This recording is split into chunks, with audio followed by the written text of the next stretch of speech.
En Surcos estamos convencidos que a través de la innovación podemos mejorar considerablemente la sustentabilidad de la agricultura. Es por eso que hace más de 10 años que somos pioneros en la incorporación de nanotecnología en fitosanitarios, duplicando de esta manera la eficacia de los activos y permitiendo disminuir a la mitad el impacto ambiental de los tratamientos. En Acronex nacimos en el campo, trabajamos junto a los productores, por eso sabemos que para tomar las mejores decisiones tenés que estar en cada detalle. Por eso desarrollamos Unimap, un sistema de monitoreo y geolocalización en tiempo real que facilita la toma de decisiones a partir de datos concretos, transformando la información en conocimiento. Somos una única Bunge, una empresa de agronegocios presente en más de 40 países. Más de 200 años de historia. Conectamos a los productores agropecuarios con los consumidores de todo el mundo. Desde 1884, produciendo en la Argentina.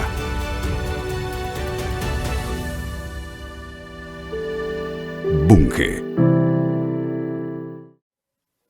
Ahora sí, ahora sí. Bueno, buen día, ¿cómo están? Un gusto nuevamente poder estar aquí en el Congreso de APRESID. Esta vez me habían convocado para hablar sobre fertilización en general y hacer algún foco en algunas cuestiones de eficiencia y les propuse algo diferente para no escucharme, porque ya me escucharon varias veces. Entonces digo, bueno, voy a invitar a referentes en las diferentes técnicas de aplicación de fertilizantes que creo yo que son referentes en Argentina, ya sea porque la utilizan en su diaria o porque prestan el servicio o porque han desarrollado o se han desarrollado en la temática o porque es parte de las técnicas de aplicación que usan con sus asesorados. Así que bueno, yo soy Santiago Thun, ya me presentaron. Soy el fundador de la agroconsultora especializada en mecanización agrícola que es Mecatech. Trabajo en la universidad hace 10 años, soy docente e investigador en la Facultad de Ciencias Agrarias de Balcarce. Me presento porque soy arte y parte. Y bueno, en 3 minutos le voy a hacer una presentación más global, como para darle pie a Pablo, para poder arrancar con la presentación. Así que bueno, voy a pasar. Ahí vamos. Hicimos unos relevamientos, capaz que les llegó a alguno de ustedes. Hicimos unas encuestas para preguntar cosas muy sencillas. Me siento medio atado con esto, pero bueno. ¿Tener otro? Ahí está.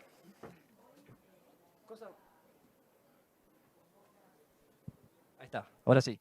Cosas muy sencillas. ¿Sí? ¿Cómo estamos aplicando, por ejemplo, el N, el nitrógeno? ¿Sí? ¿Cómo estamos aplicando el fósforo?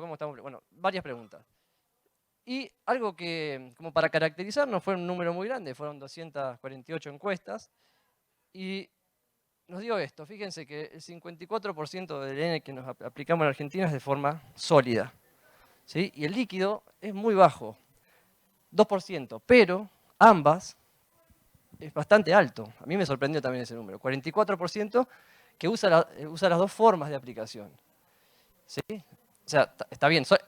2% significa que solamente utilizan líquido en su sistema de producción. Está bien, tal vez el N y la distribución no es muy grande, pero por lo menos nos permite tener una información. Así que la siguiente pregunta que le hacíamos a la gente era, ¿con qué tecnología aplicamos el nitrógeno? En este caso. Y acá traje a cada uno de los, o convocamos a cada uno de los que va a hablar de cada una de las tecnologías que se aplica en Argentina. Hay otras formas de aplicar, ¿sí? El fertilizante. Pero se dio un poco la lógica de lo que uno ya más o menos ve. Ahora, esto es general, desde el sur de la provincia, sudoeste de la provincia de Buenos Aires hasta el no ANEA, hasta allí, ¿sí? Fíjense, proyección, un 36%. Solamente proyección. O sea, proyección significa máquina que distribuyen el fertilizante con discos o con un sistema neumático y una que conduce el fertilizante con el aire y se proyecta por medio de un difusor, ¿sí? Neumático y discos, hablando así. Acá tenemos dos representantes que van a hablar de esos sistemas. Incorporado, que veo que me faltó una R, incorporado, que ha aumentado muchísimo en el último tiempo, sobre todo en la zona de donde trabaja Pablo, que es sur de Córdoba, sur de Santa Fe, donde ya ha reemplazado casi totalmente a las otras técnicas de aplicación. Chorreado, que bueno, es la aplicación de fertilizante líquido que año a año va cambiando un poco, yo tengo de varios años las estadísticas, pero se mantiene ahí en un poquito más abajo que el incorporado. Y después los que hacen las dos técnicas, por ejemplo, proyectado incorporado, proyectado chorreado, chorreado incorporado, ¿sí? Fíjense.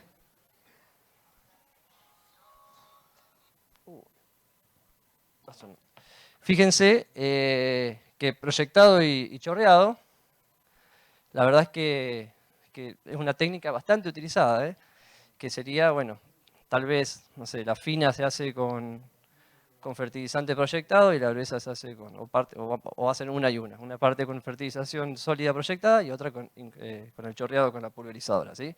Pero bueno, es información que nosotros nos sirvió por lo menos para entender cómo estamos aplicando el fertilizante. Así que yo hoy no voy a hablar de las máquinas, como hablo generalmente.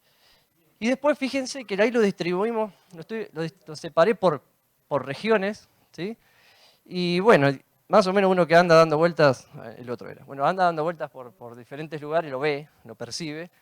En el sur, yo sé que soy del sudeste de la provincia de Buenos Aires, fíjense lo que domina es ahí están los primeros, los que dominan generalmente, ¿no? Proyectado y chorreado. El primero es el que más proporción de uso tiene. En el sudeste, proyectado, sin duda el que más se usa, en menor medida el chorreado. En el sudoeste también nos dio similar. Y fíjense, cuando nos vamos al sur de Córdoba, sur de Santa Fe, incorporado, ¿sí? Más que nada. Y cuando nos vamos a Entre Ríos, proyectado, incorporado, proyectado, incorporado. O sea, van cambiando, ¿sí? Van cambiando. Y que tiene que ver un poco con la eficiencia de uso de ese fertilizante según las condiciones de edafo-ambientales que hay en cada región. ¿Está bien? Y además el acceso a las máquinas y demás. En algunos lugares es un poco extraño, pero más o menos pueden estar o no de acuerdo con esto, pero es generalmente lo que uno ve, ¿sí? Como decía, fíjense, sur de Santa Fe, sur de Córdoba, ni siquiera aparece proyectado como principal, ¿sí? Y ahí está la meca de las fábricas de fertilizadora por proyección. Y no, lo que se está utilizando mucho es incorporado y proyectado. Así que bueno, para finalizar, ¿cómo estamos aplicando el fertilizante en Argentina? Los chicos nos van a mencionar, ¿sí? Nosotros medimos en la consultora muchas máquinas, este año llegamos a la número 300, y estos son máquinas de disco y máquinas de proyección neumática, y lo que estamos viendo, esto es la evaluación del coeficiente de variación de la distribución de la dosis. O sea, nosotros fijamos una dosis, cómo la estamos distribuyendo en el terreno, ¿tá? Una cosa es fijar la dosis y otra cosa es ver cómo la distribuimos, ¿tá? Entonces lo que venimos viendo, que el coeficiente de variación de las máquinas que nosotros medimos, una vez regulada, realmente se ha logrado una mejora que tiene que ver por muchas cosas, voy más rápido, que tiene que ver con entender un poco mejor cómo funcionan las máquinas, ajustar o que haya metodologías, las metodologías están hace rato, ¿no? Pero en última que se hayan afinado y que se hayan divulgado las metodologías de medición, que haya aumentado mucho el fertilizante hizo que la gente entienda que hay que pensar más en cómo ajustar las fertilizadoras. Y además, la Metalmecánica Argentina, las fábricas yo digo, no son fábricas de máquinas, sino fábricas de tecnologías, han también incorporado mucho de su desarrollo a mejorar la calidad de aplicación. Las tendencias fueron, primero, vimos que el coeficiente de variación fue muy alto, fue bajando. Ven que la primera pendiente más alta, más negativa, la otra un poquito menos, y después ya se alcanza un plató. Esto es un lineal plató. Y creemos que ojalá podamos mejorar un poco más, pero 20% de coeficiente de variación de la distribución de la dosis de nitrógeno es un valor aceptable y que puede asegurar, por lo menos, que no se generen esos franjeos típicos que ustedes ven. Y para terminar, lo que quiero dejar de mostrar en todas las capacitaciones que damos es este tipo de fotos. No las queremos mostrar más, no queremos que aparezcan más. Esto es típico de una máquina de discos, esto es típico de una máquina neumática. A la izquierda, no sé si alcanzan a ver, es típico de una máquina incorporadora y a la derecha es típico de una máquina que aplica fertilizante líquido. Las ineficiencias ocurren con todos los sistemas, pero tenemos la tecnología y tenemos el conocimiento para aplicarlo bien. Así que ahora voy a dejar con los chicos para que empiecen a contar un poco las experiencias que tienen con cada uno de los sistemas. Así que bueno, Pablo, te dejo en primer lugar.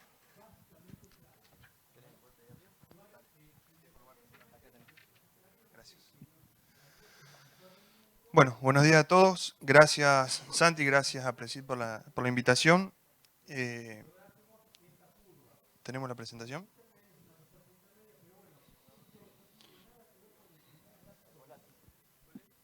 Volati.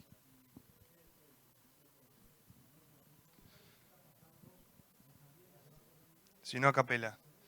Bueno, me invitó Santiago más que nada por usuario, por utilizar una técnica de incorporación de fertilizantes, en la cual vamos a hablar algo de nitrógeno, de lo cual obviamente les adelanto conozco poco, o conocemos poco, y también vamos a hablar de fósforo, de lo cual considero que conocemos nada, ¿sí? Y después les voy a explicar por qué al final de la presentación. Y las experiencias que les voy a contar o que les voy a mostrar están relacionadas a trigo y maíz.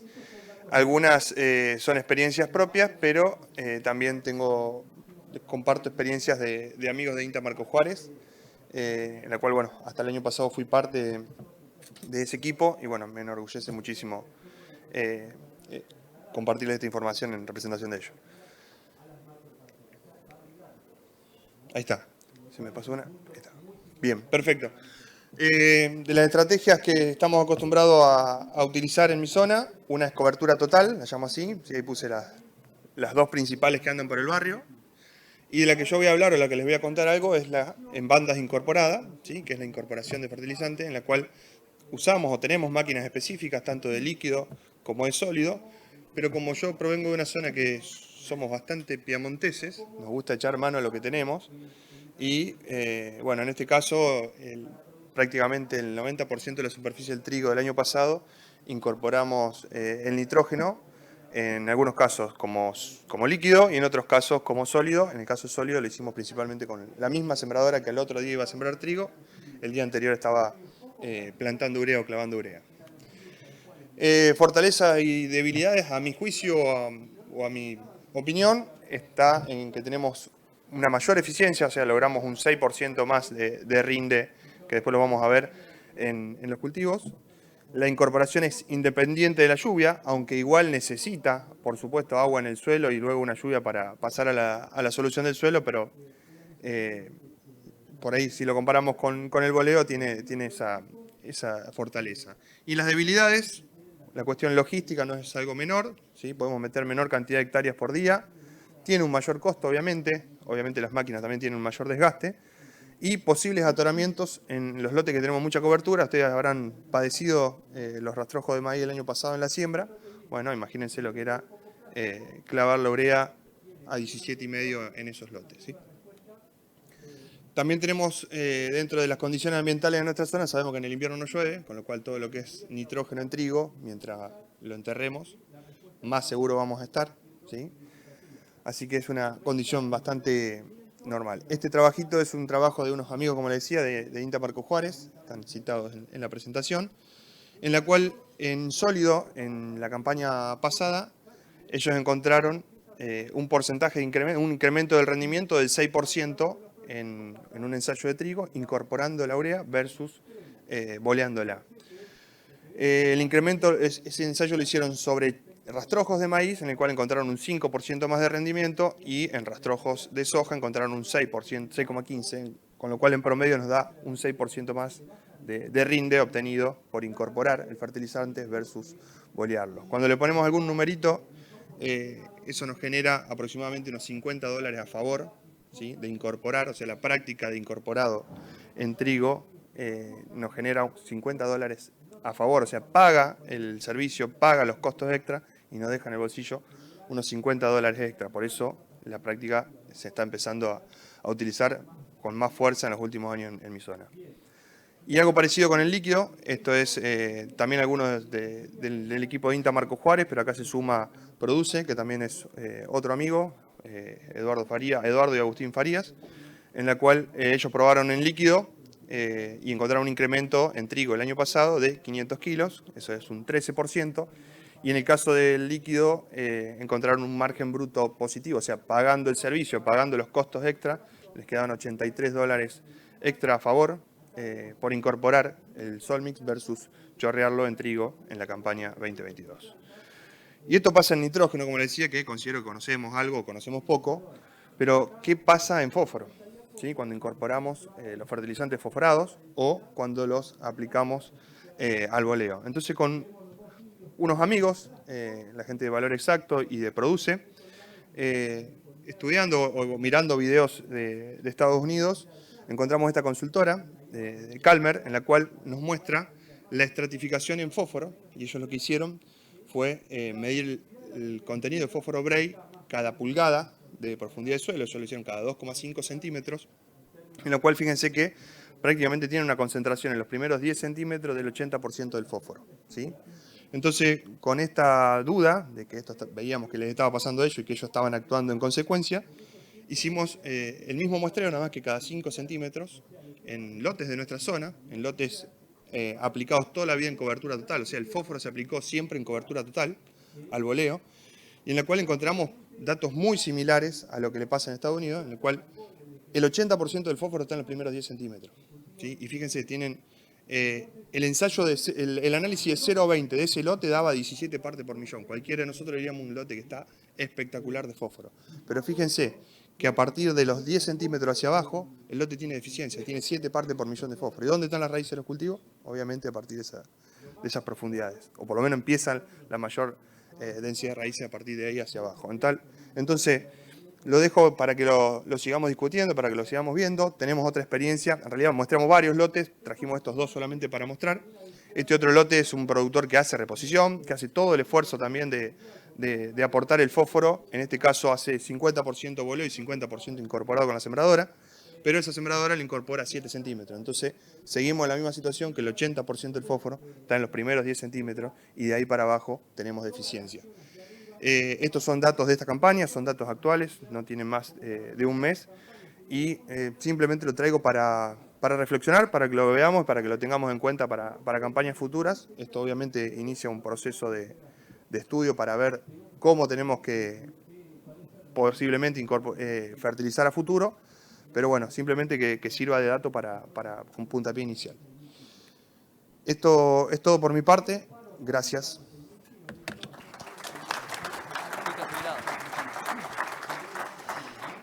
Fue acelerado, Pablito, pero súper claro, como siempre. Yo me había olvidado de presentarlo, pero bueno, Pablo, ya está, ya que me dejaste tiempo, lo voy a presentar. Pablo es ingeniero agrónomo, ex INTA, y que nos conocimos justamente tratando de buscar soluciones a otro tipo de cosas, por ejemplo, que era, no sé, el tratado de la semilla. Entonces, enseguida pegamos un poco de buena onda y pensamos siempre, o trabajamos siempre en buscar máxima eficiencia en todos los procesos en los que nosotros estamos involucrados, ¿sí? Y tratar de trasladar eso al medio.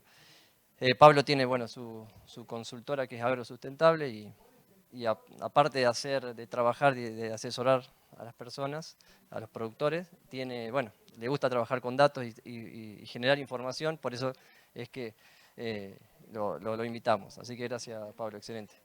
Bueno, y ahora es el turno de Martín Mogni. Martín es gerente de Fertisiembras de Tandil. Pasa, Martín, ahí te doy el micrófono. Él es, me lo acuerdo de memoria, forma parte de la regional de PRESID de Tandilia, es productor agropecuario, es asesor, pero bueno, él va a contar un poquito cómo están trabajando, sobre todo en el sudeste de la provincia de Buenos Aires. Él está en Tandil, pero bueno, se desarrolla hacia el sur y un poquito hacia el centro de la provincia de Buenos Aires, y la idea es irte un poquito más también. Así que bueno, Martín, gracias y te doy el lugar. Bueno, buen día para todos, gracias por estar acá, gracias por escucharnos. Vemos ya sala llena, mete presión, así que trataremos de ser consistentes. Hoy sabemos que todos los cultivos, en mayor o en menor medida, están siendo fertilizados.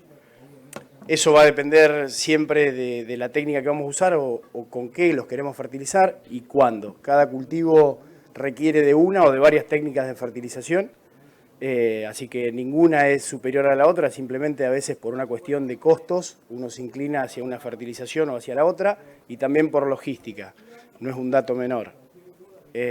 Nosotros creemos que primero tenemos que empezar a rotar un poco más los cultivos, darle un poco más de estructuración al suelo y después empezar a pensar en la fertilización como reposición de nutrientes.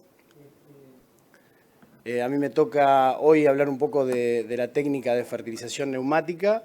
Conocemos todas las demás, todas se van complementando. Cada cultivo y en cada momento por ahí necesita de una más que de la otra o viceversa.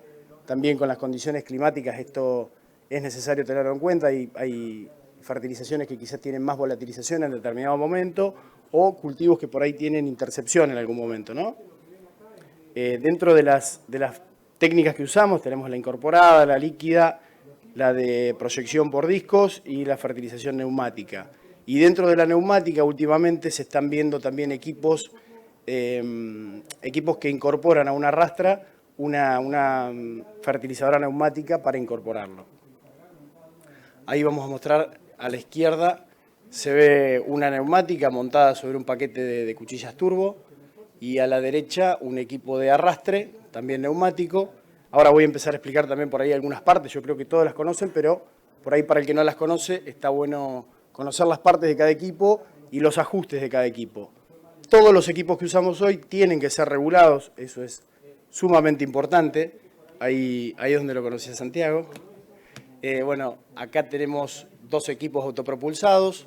A la izquierda uno con botalón más largo quizá y a la derecha un Terragator, por ahí ya más quizá en desuso en partes. Y acá tenemos otro equipo que es de los últimos que ha salido al mercado. Y acá es donde por ahí empezamos a, no sé si tengo puntero, a mostrar algunos de los componentes de estos equipos que también está bueno mostrar. Primero una tolva, no sé si ahí, tenemos una tolva.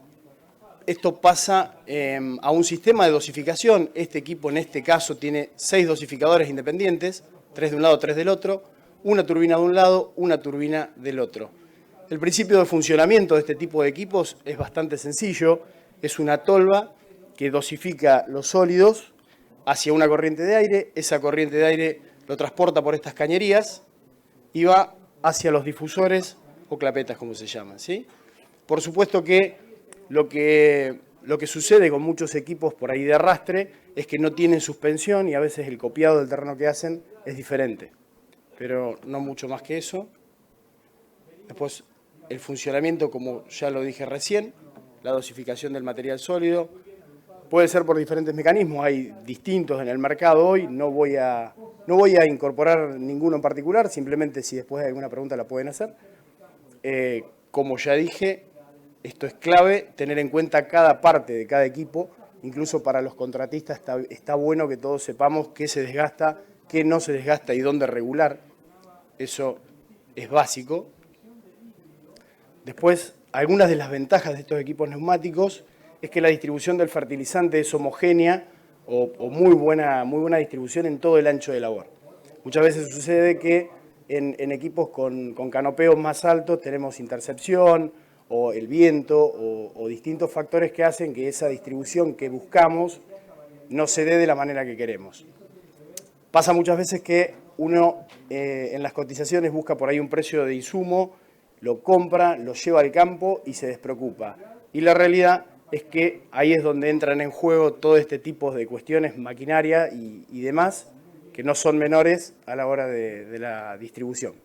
Entonces, otra de las ventajas de estos equipos es fertilizar con canopeos altos, como ya lo dijimos, hacernos más independientes del factor climático, viento normal. Hemos medido vientos de 40 km por hora y una distribución buena. Después, otra de las ventajas que tiene es que todos los fertilizantes van cambiando la granulometría y a medida que eso nos sucede, nosotros tenemos que tratar de distribuirlo de la mejor manera. Al conducir todo este sólido por una corriente de aire y que esa partícula choque con un difusor, el difusor al quedar sobre el lugar donde lo vamos a depositar, ese choque que tiene a la salida no es tan grave o no es tanta la rotura y no es tanto el daño que al hacerlo con otro tipo de distribución o de máquina. Después los coeficientes de fertilizantes ya lo hablamos, el coeficiente de distribución de estos equipos es muy bueno, normalmente se llega a un 14, un 15% de coeficiente de variación y ahí es donde por ahí hay equipos que tienen diferencias en cuanto a las secciones y eso hace a que sea mejor o peor la distribución. Después, ¿qué más decir de acá?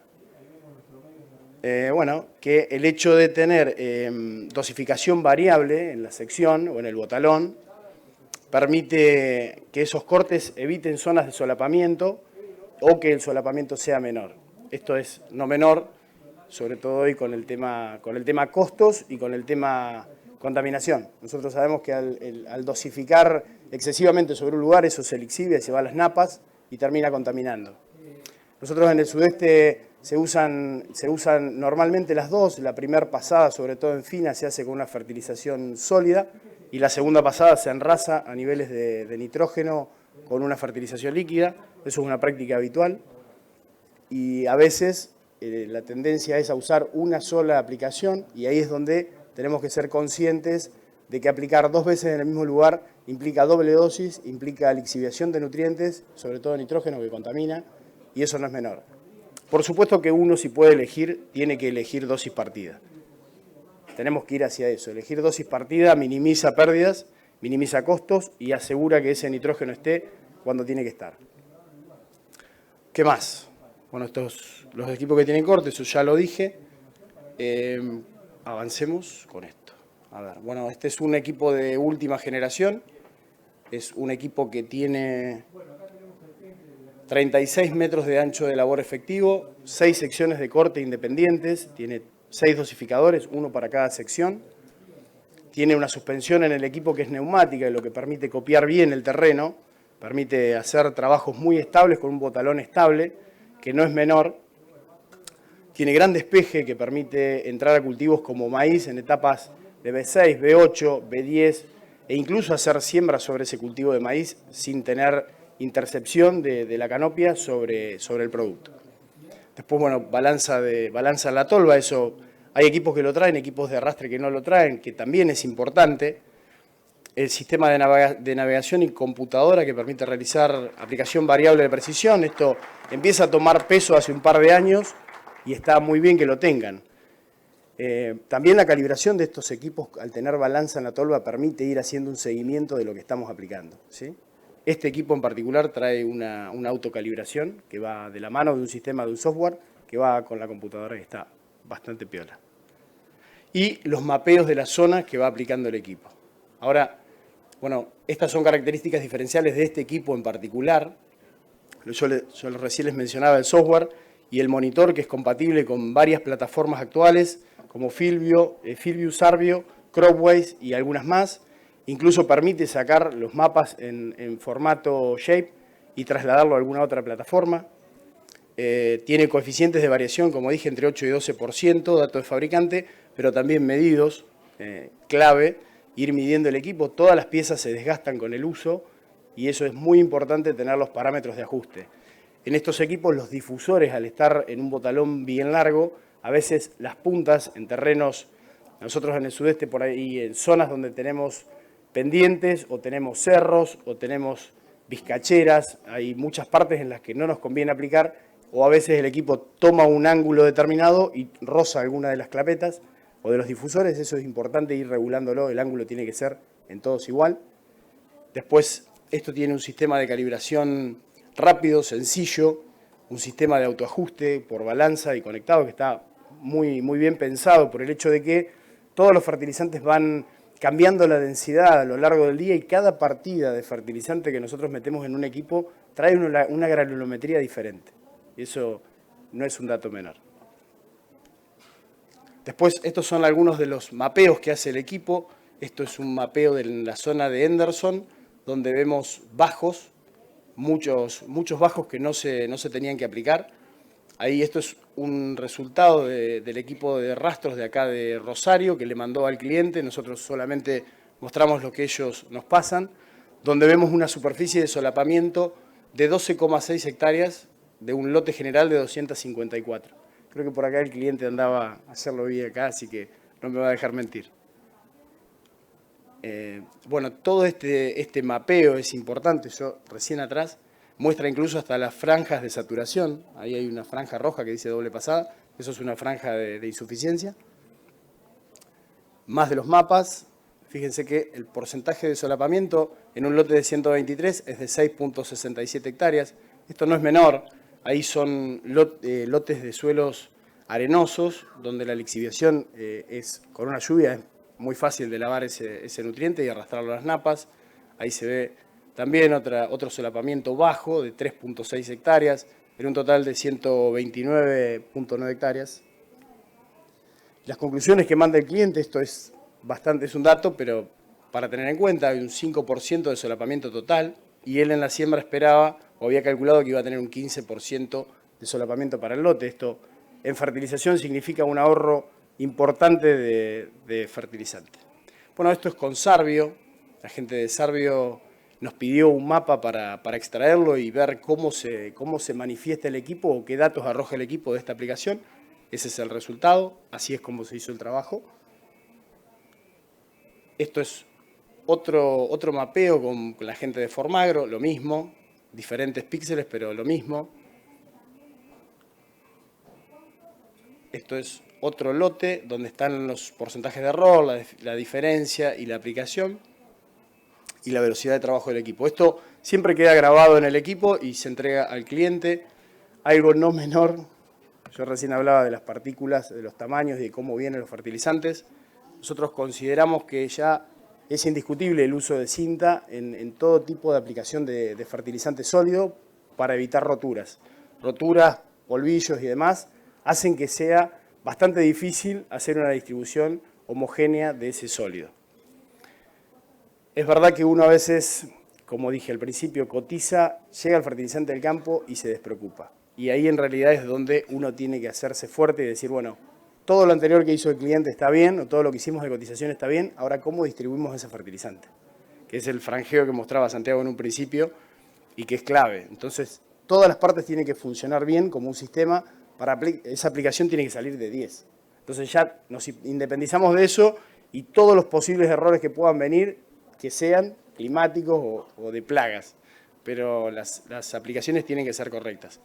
El uso de cinta minimiza un 8 o un 10% de rotura, dependiendo de la granulometría inicial de ese fertilizante.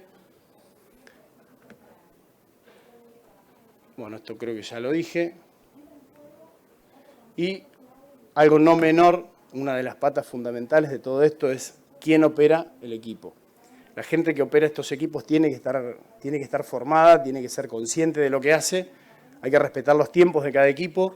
Equipos que hacen variable tienen que trabajar en un rango de velocidades acordes a esa aplicación para darle tiempo a que el sistema de navegación lea las zonas y aplique en consecuencia, ¿sí? Eso por ahí es una de las deficiencias que tiene, que es la velocidad de avance.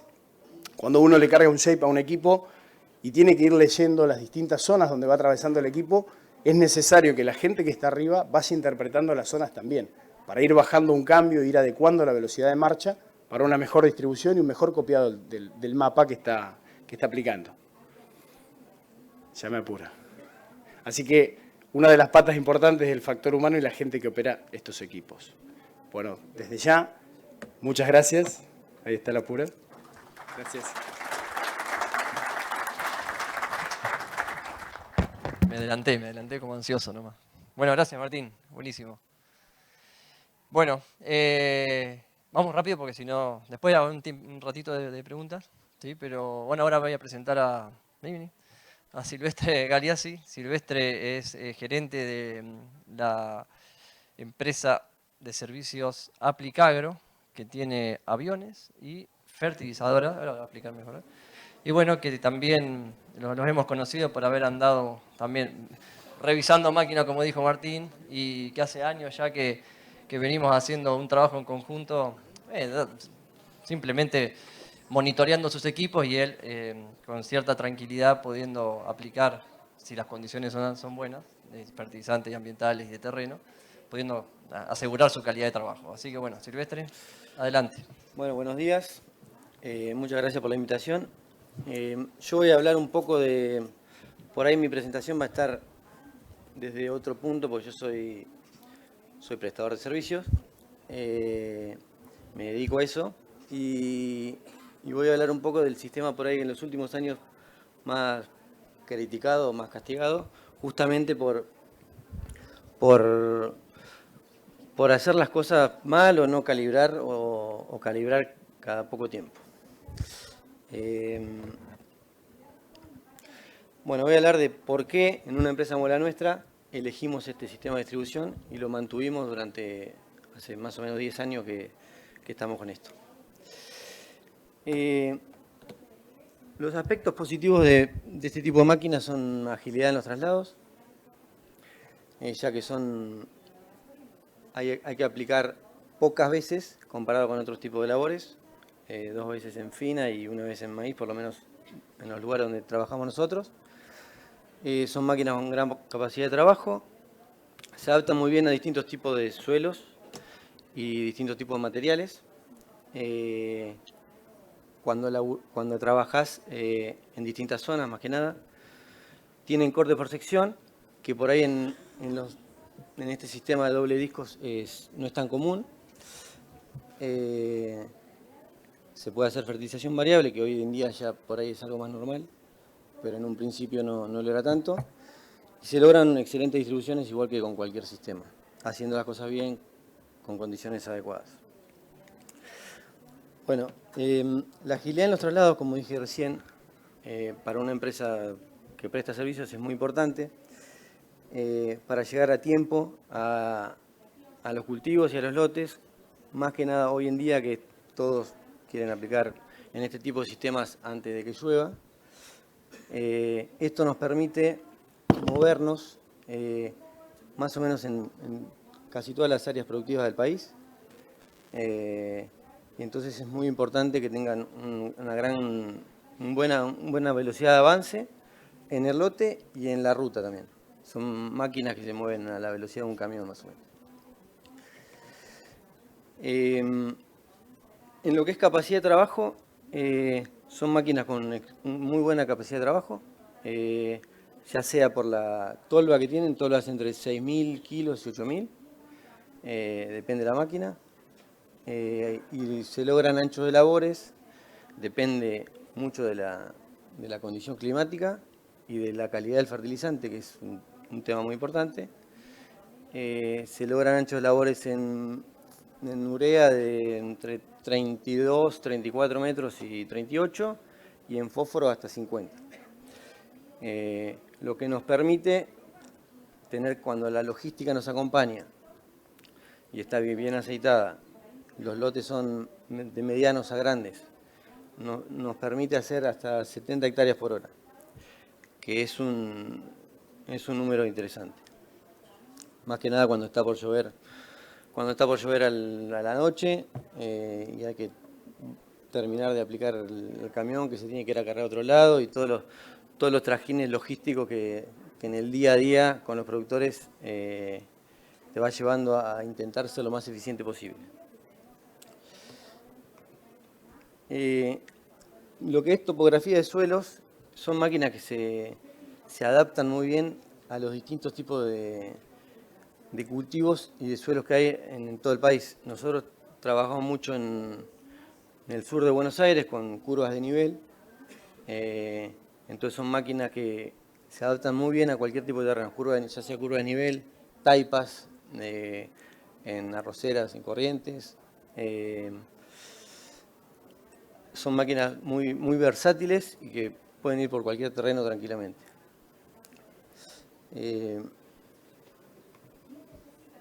También cada vez más se están aplicando distintos tipos de materiales, no solo los tradicionales como urea y fósforo, que por ahí es el 80-90% de lo que hacemos, pero cada vez estamos aplicando más yeso, más cal, más dolomita, que son por ahí materiales más complicados y con dosis muy altas. Y son máquinas que nos permiten llegar a dosis de hasta 1.000 kilos por hectárea, evitándonos por ahí hacer doble pasada para llegar a la dosis objetivo.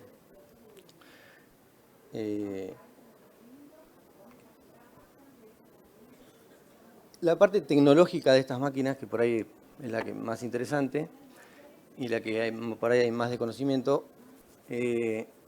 son los cortes por sección. Pero son cortes por sección en discos que no tienen secciones en realidad. Entonces esto funciona de la siguiente forma.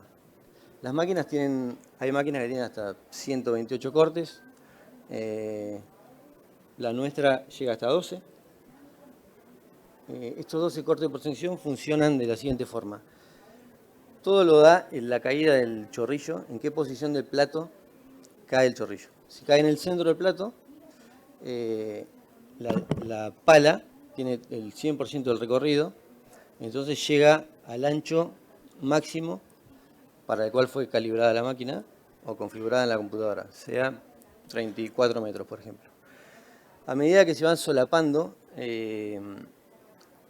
las pasadas por complicaciones de terreno, por ejemplo, se ve mucho en las curvas de nivel,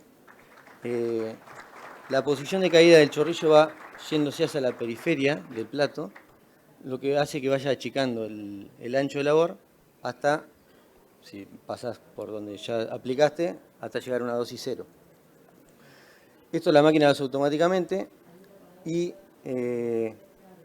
nos han auditado y medido hasta 15% de ahorro de fertilizante en lotes por ahí complicados que la máquina tiene que dar muchas vueltas.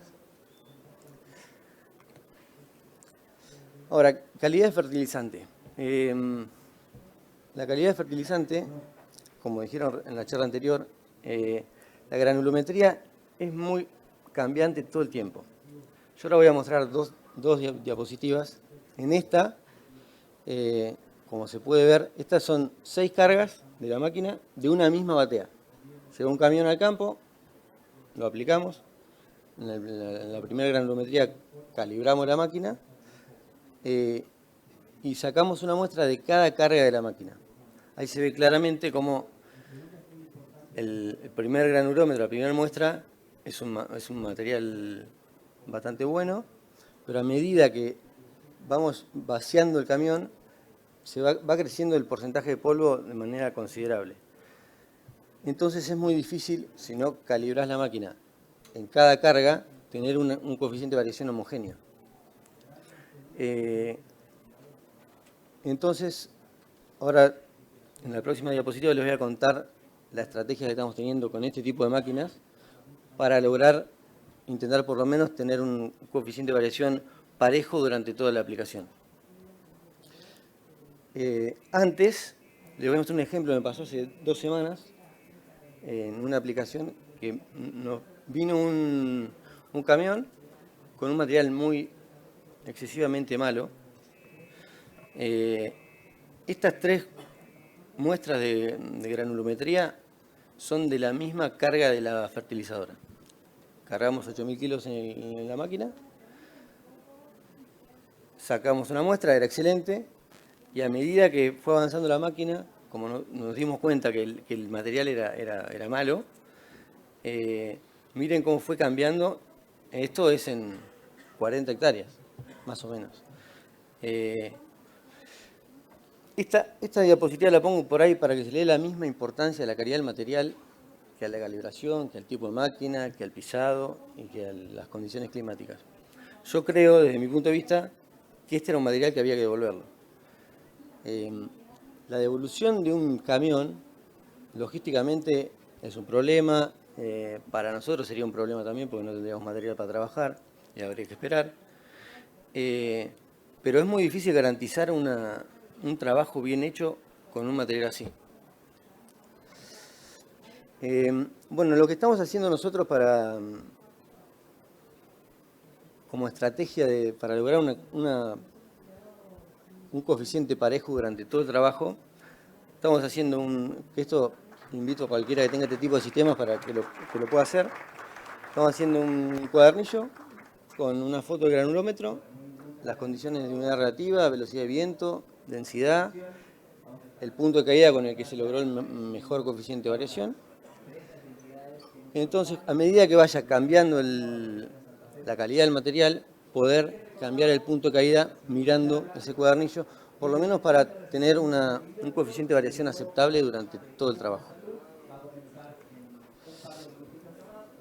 Los coeficientes de variación de las máquinas de doble disco, con las cosas bien hechas, son iguales a cualquier otro sistema.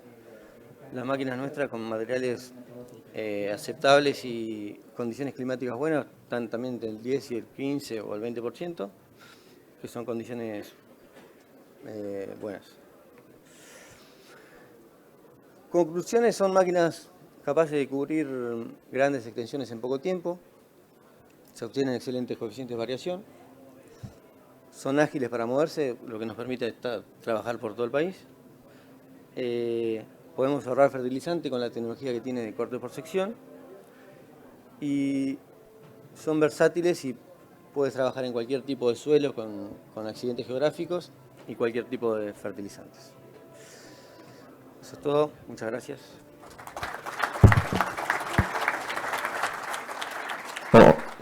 Gracias, Silvestre. Excelente.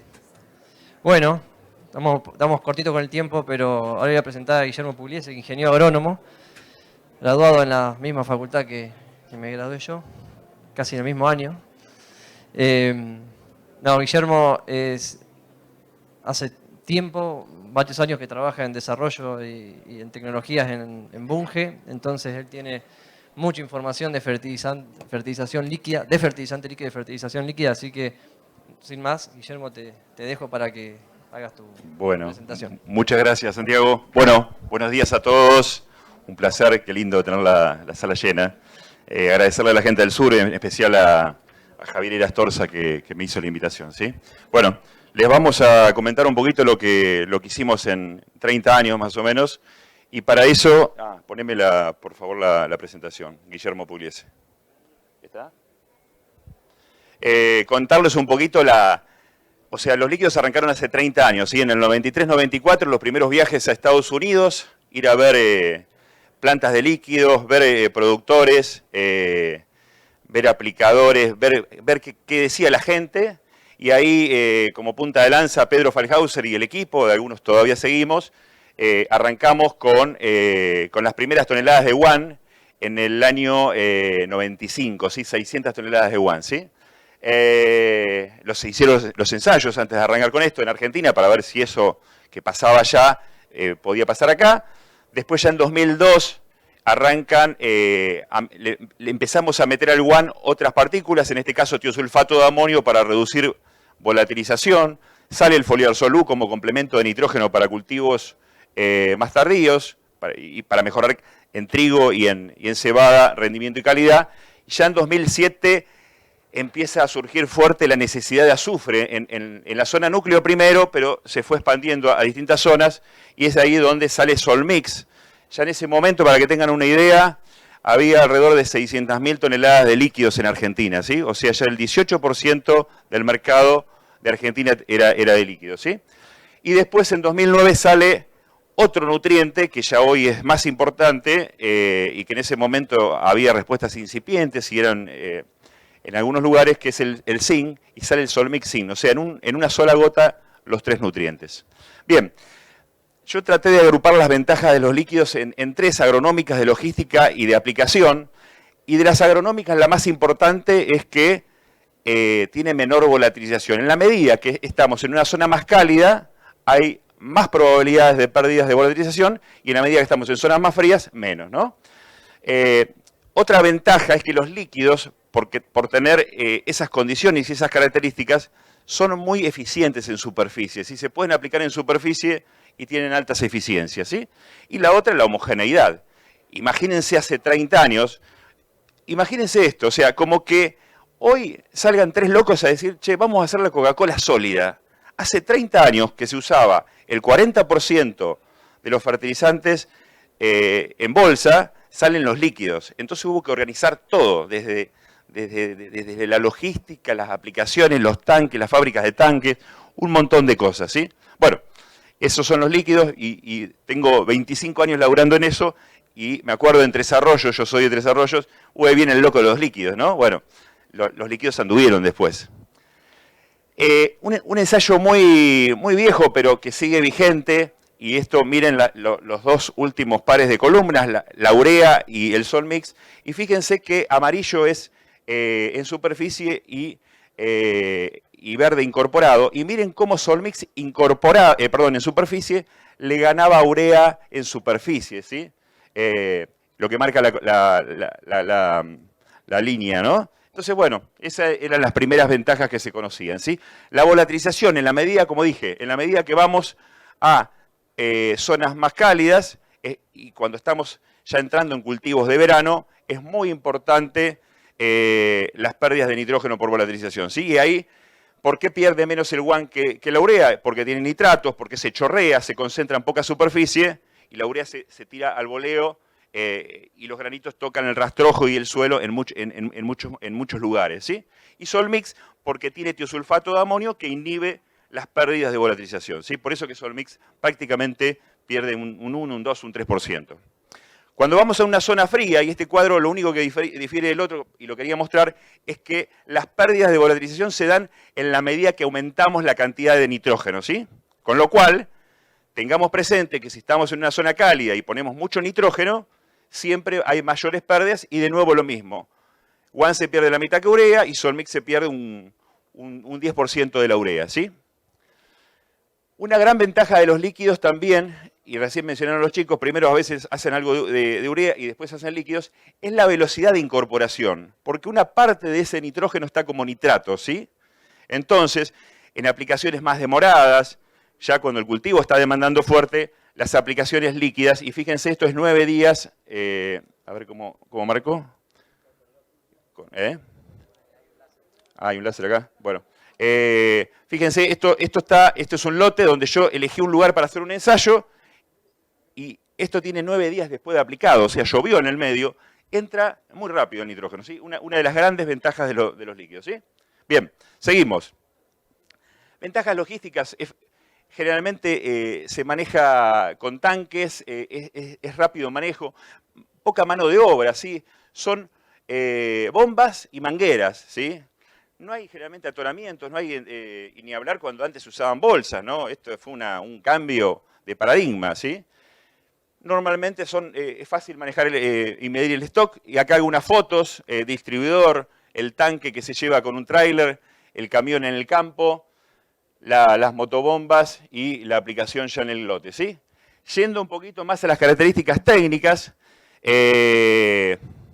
yo las puse, y estos son cosas importantes: dosificación precisa, se usan caudalímetros y bombas, pero la distribución uniforme, tanto en el día como en el espacio, son muy importantes. O sea, en el día, nosotros, la humedad relativa en el día varía, ¿sí?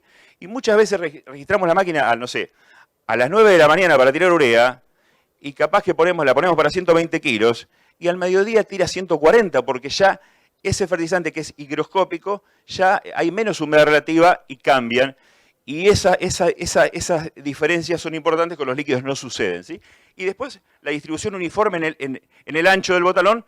Normalmente ya las últimas máquinas tienen cañería de 1 pulgada, con lo cual cada pastilla tira su caudal, ¿sí? Y después hay un montón de formas que voy a tratar de pasarlas rápido para mostrarles que no solamente se hacen cultivos de trigo y maíz sino en otros cultivos, ¿sí?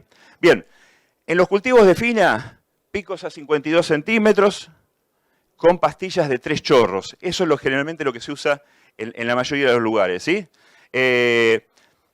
Yo muestro esto, son unas barras serpentinas, que sería, esto me lo mandó Santiago, en Estados Unidos se está usando. Cuando uno tira con una pastilla a presión con 3 chorros, tiene que manejar muy bien la altura del botalón para no franjear, ¿sí? Bueno, esto sería algo que por ahí se puede venir, ¿sí? Bien, cuando vamos a maíz, concentremos en un solo chorro. Todavía veo gente fertilizando el maíz con 3 chorros, ¿sí? Y eso no sirve, o sea, seamos eficientes con el uso de los fertilizantes. Se puede hacer en presiembra, se puede hacer B2, B3, cada zona va a tener su momento de fertilización, y son miles, y son capaz que muy distintos un año con el otro, ¿sí? Cuando ya nos vamos a etapas más avanzadas del cultivo de maíz, por ahí se pueden usar caños de bajada, y yo ponía acá tratar de evitar los picos de 3 chorros en los maíces crecidos, para evitar la fitotoxicidad, que no pasa nada, pero a nadie le gusta que se le queme el maíz, ¿sí? Bien.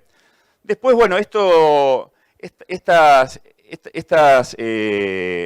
forma de fertilizar que viene de Estados Unidos también está buena. Generalmente se hacen maíces en B10 y se divide el caño allá abajo y se acerca a las raíces el fertilizante, ¿sí? Esto todavía yo no he visto ninguna, Santiago, no sé si vos has visto acá en Argentina, pero bueno, puede ser una forma que se venga pronto, ¿sí?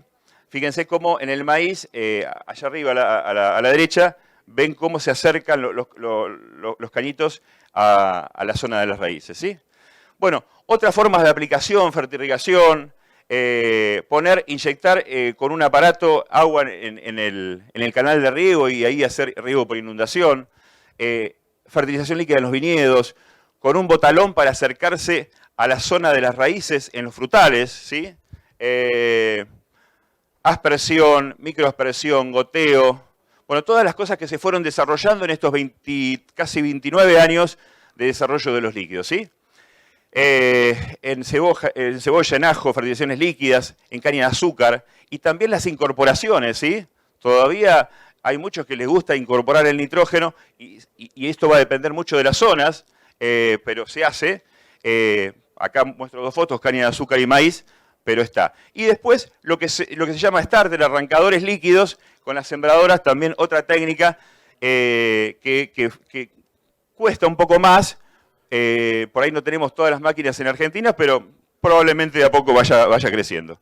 Bien, otra forma que se iniciaron los líquidos también fueron como uso de herbicidas, así como vehículo de herbicidas. Bueno, había que tener varias cosas que no tengo tiempo ahora para detallarlas mucho, pero había que tener cuidado con el lavado de los mosquitos, teníamos que ver si eran compatibles los herbicidas o no, y evitar los estreses del cultivo porque le pega más paliza ¿sí? al cultivo una pulverización, ¿sí? Tamaño de gota y un montón de cosas. Algunos resultados como para que se lleven algo. Ensayos de 36 ensayos en 15 años, urea Solmix, 849 kilos, casi un 9,5%, ¿sí? Esto es en la zona núcleo. Vamos a la zona donde yo trabajo, que es el sur de Buenos Aires. El sudoeste lo separé en sudoeste y sudeste. Fíjense, 207 ensayos, ¿sí? No, estos son 207 ensayos por 3 o 4 dosis por ensayo por 4 repeticiones, con lo cual ahí hay un N capaz que de 3000, ¿sí? O sea, no es que son datitos. Bueno, en trigo, urea, WAN, Solmix, Solmixin, en cebada, en maíz, en girasol, y acá pueden ver el resumen y cómo cada cosa, la fuente, el WAN le gana a la urea, el azufre, el zinc, y bueno, el resumen final entre Solmixin y urea para el sudoeste y para el sudeste de la provincia de Buenos Aires, ¿sí? Fíjense que los cultivos que más resaltan son los de invierno o el maíz, ¿sí? El maíz tanto en el sudoeste como en el sudeste y los cultivos de invierno, y por ahí el que menos responde a las fuentes hasta ahora es el girasol, ¿sí? Bien, resumiendo esos 200 ensayos, ahí podemos ver, me fui, bueno, no sé cómo volver, acá está. Podemos ver el resumen, las diferencias para cada cultivo entre un producto y el otro, ¿sí? Bien, avanzando, este año estamos lanzando una nueva molécula que le ponemos a los líquidos, un inhibidor de la nitrificación, algo que viene de Estados Unidos, que fue algo innovador allá después de 30 años de que no salía nada bueno. Este es un inhibidor de la nitrificación para los fertilizantes líquidos, ¿sí? Se llama Armour, el nombre comercial es Pronitridine, y funciona, lo que hace es retrasar los primeros pasos de nitrificación de amonio a nitrito, ¿sí? Bueno, y eso, lo que se busca acá es poder fertilizar en etapas tempranas sin tener riesgo de lavado, ¿sí? O sea, cuidar el ambiente, pero hacer una sola fertilización, y por ahí eso operativamente es cómodo, ¿sí? Así que bueno, esto es algo nuevo, como para que tengan una idea. No sé, acá hay unas fotos donde hubo 3 años de prueba en Argentina con el equipo nuestro. No sé, no se alcanza a ver bien, pero la misma dosis, sin el inhibidor y con el inhibidor, veíamos que las hojas basales del maíz estaban más verdes, o sea, funcionó, se retrasó la mineralización de ese nitrógeno, ¿sí? Algunos datos de General Pico, de la Universidad de Río Cuarto, donde la columna más oscura es con inhibidor y la más clara es sin inhibidor. Respuestas de 200, 300 kilos, pero cuidar el ambiente, ¿sí? Cuidar de tratar de contaminar menos. O sea, una combinación interesante. Ya estoy, Santiago. En el sur de Buenos Aires también se probó 3 años, un solo año bueno, con respuestas de 173 kilos, que en trigo en Balcarce, una zona que llueve bastante, también es interesante, ¿sí? Bueno, eso, un resumen muy cortito, muy rápido, pero creo que más o menos resume el trabajo de un montón de personas que han hecho un montón de laburo en estos 25 años y creo que más o menos se los pude dejar claros, ¿sí? Así que agradecerles. Gracias, Guillermo. ¿Cuántos minutos me das? 2 minutos, 3 más. ¿Ya? ¿Sí? Bueno, nos quedamos acá, chicos, y nos pueden hacer... o sea que... Dale, listo. Bueno, esperamos. Si los invitamos que en el hall de ingreso le hagan un par de preguntas personales, individuales, porque tienen que entrar a una nueva charla y esta se retrasó un poquito. Gracias.